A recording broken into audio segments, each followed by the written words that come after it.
I'm female, and this is a true story that happened to me when I was around 16 years old. I used to roam for hours a day after getting home from school, desperate to escape my fucked up home life for as long as possible. When I say I roamed, I mean I walked around my neighborhood until nightfall and frequently well after dark, depending on how crazy it was at home. There was, and still is, a park in my old neighborhood. It's a gorgeous little marsh preserve with a little welcome center and a playground, some gardens, and trails. It was my go-to sanctuary from all the chaos. To get to the main area of the park, you had to walk a good mile or two on the main access road.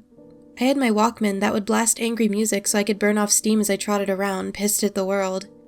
Well, one day, I noticed a black pickup truck driving behind me, slowly. My father was a cop, so I was always paranoid and aware of my surroundings, thanks to all the horrific tales he brought home with him. I decided to size him up and looked him straight in the eye as he finally passed me. The look that this guy gave me was absolutely chilling. He had turned his head all the way to the right and stared right through me, absolutely white-knuckling the steering wheel as he did. His eyes were strange, like they were different sizes, and one was bulging. He had dark hair, black eyes, and tan skin. He looked criminally insane, and at the same time wildly hungry somehow. Demonic yearning is the best way I can describe it. I was already halfway into the park at this point, so it's not like I could have turned around and made a break for it. Plus, it was broad daylight, and I looked a bit crazy myself. The look I gave back to him was anything but helpless and innocent. As I was thinking this, he pulled over a few yards in front of me and slammed to a halt on the left side of the road, a huge cloud of dirt engulfing the truck. No one else around. What the fuck do I do? I thought to myself. Luckily, coming up on the right was a long path through the woods that led to the back of my neighborhood. My shortcut on a good day, my lifeline today. It went about half a mile through dense woods before you reached civilization. Thinking on my feet, I made a beeline for it, but remained calm since I had to get close to the truck to access it.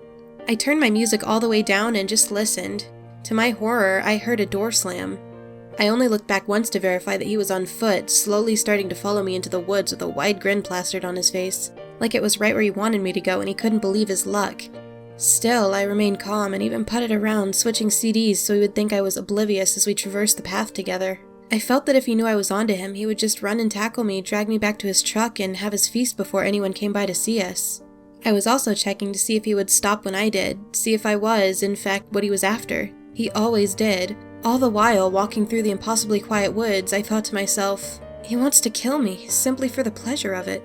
My destination was so far away, and I felt I couldn't make it before he got to me. I even put on my favorite song, accepting my fate, thinking he was going to kill me right then and there. We were in the middle of the woods now. He picked up speed, and I did too, trying to be subtle about it. I heard the leaves rustle under his feet, as if he was getting closer and closer. All I could think was, just keep going, this is not how it ends. Fuck this guy, I'll fight him to the death if I have to. He is not taking me.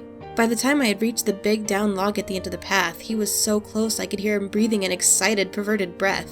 He sounded like he was about to pounce, but I still refused to run until I could get close enough for someone to hear me should I have the breath to scream. I felt him reach out, felt the air change behind me, cold, chopped air. Fuck this. I picked up the speed again. As soon as I hopped over the log and was out of sight, I began to sprint all the way to my house, tasting blood and unable to scream. I was looking behind me furiously the whole time, hoping someone would see the panic in my eyes and protect me from this madman. He didn't seem to follow, but I wanted to get home before he hopped into his truck and went hunting for me. I made it. For the first time in a long time, it felt like home. What made him stop? It was obvious what he was after with his predatory glares. Was it because I didn't run or show fear and he couldn't get it up?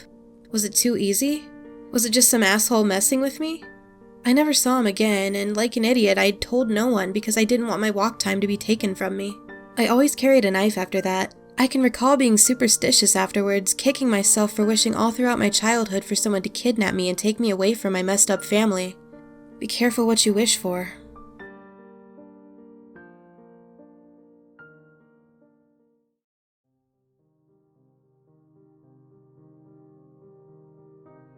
One rainy night in July, a friend and I were road tripping home from a long vacation. We had been on the road for hours and grew very tired. However, we kept pushing on. We consumed stimulants such as coffee and engaged in motivational conversation to pass the time by, but our eyes were quickly sinking and we saw signs for an exit in the distance. We veered off onto an exit for Springfield, Ohio. We instantly began searching for a hotel of some sort. Up ahead in the distance, we saw a sign for Night's Inn. If you've ever been to a Night's Inn, it's a fairly cheap motel. Minimal breakfast, shady rooms. It's a low price per night, but you get what you pay for. My friend and I approached the front desk and requested a room. The owner didn't speak hardly any English, but after dealing with a language barrier for 10 minutes or so, everything was situated and we were set to stay in room 13. We walked towards the room and began growing more and more tired. I slid the key into the door, and after a subtle click, the door unlocked and I pushed my way inside. The room was underwhelming aesthetically. It had a faint smell of cigarettes and Cheetos. I kid you not. But a room is a room, so after taking a shower, I climbed onto my twin-sized bed and my friend did the same. Within 10 minutes or so, we both dozed off. Around 5 a.m., I was abruptly awoken by a heavy banging on the door.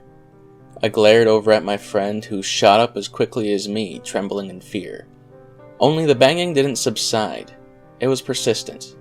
After 3 minutes, being frozen in fear, I slyly crawled to my phone, avoiding the main window. I dialed 911, explaining the situation, and they claimed that they were sending an officer out right away. The banging was still going on, so I screamed, "What do you want?" It instantly stopped.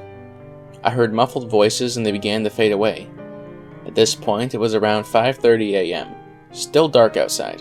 I crawled up to the door and glared out the peek hole, and nothing was there. As soon as I slipped back down, a loud bang echoed through the room, as the attacker began to pound on the window.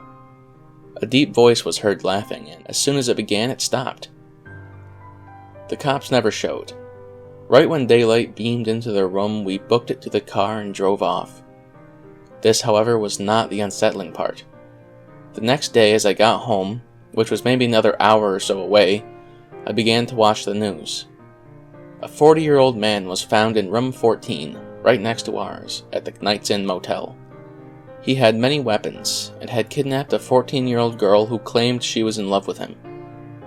To this day, I'm not sure who was banging on my door that morning, but I'm so thankful I didn't answer it.